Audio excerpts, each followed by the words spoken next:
chilling Asian summer of 1950 had to be some sort of nightmare.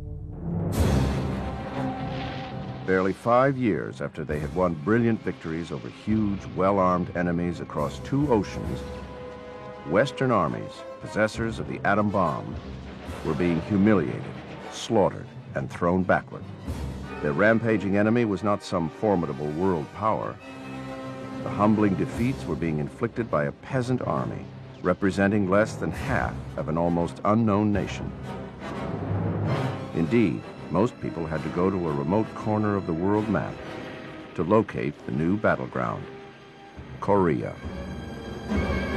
My aunt came in and said, "Donald, the war has started in Korea," and I went to an atlas to find where Korea was. I couldn't find it.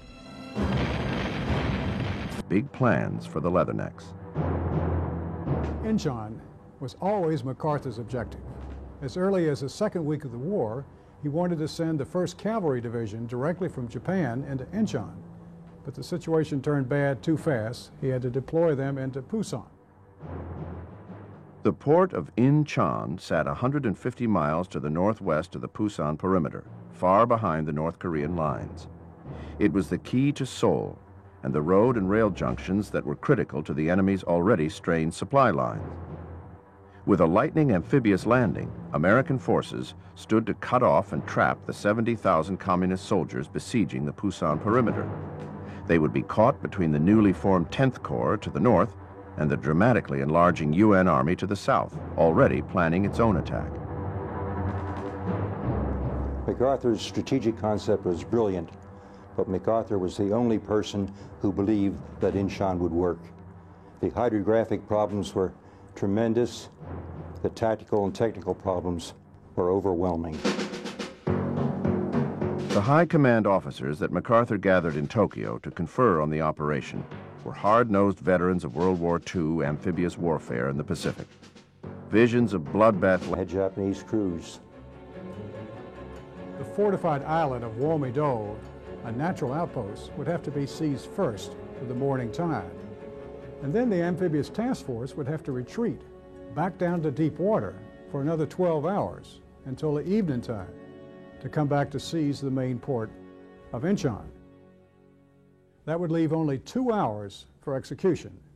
To take, 3 days later, we sent 6 destroyers up that channel to pound the island at close range in broad daylight. Ticket back to God's country.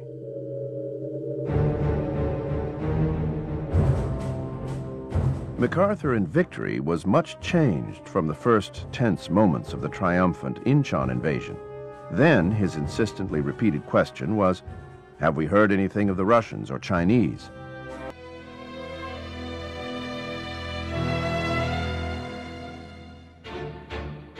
On October 20th, MacArthur, now acting under instructions from Washington that he was to feel unhampered tactically and strategically, prepared a maximum effort to move to the northern border. MacArthur's campaign for total victory began on November 24th. Unopposed at first, the 8th Army began crossing the Chongchon River. 100 miles to the east, across Korea's mountainous spine, the smaller 10th Corps continued its multi-fingered approach north.